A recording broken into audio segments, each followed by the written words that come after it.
Hi, I am Dr. Rajasekhar M R.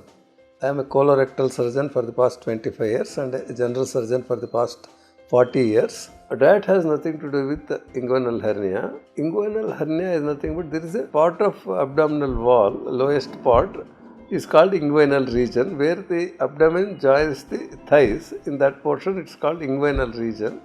So there are certain small defects in the muscles there. So the intestines or other abdominal contents can protrude those defects. That is called hernia. Hernia is not a disease, it's a defect and it is a disorder rather than a disease. So it is a mechanical issue.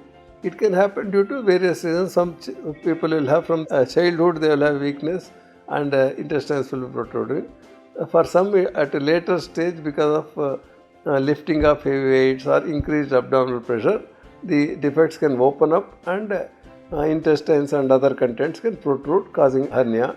In old age, because if the muscles become weaker, again that can give way and protrusion can happen. Again, that is one type of hernia. So directly diet has no role in that. If somebody is very obese, then the muscles there become weaker and then they get stretched, so one can get hernia. So diet that can decrease the obesity can be useful, but hernia itself doesn't have any direct bearing with the use of diets.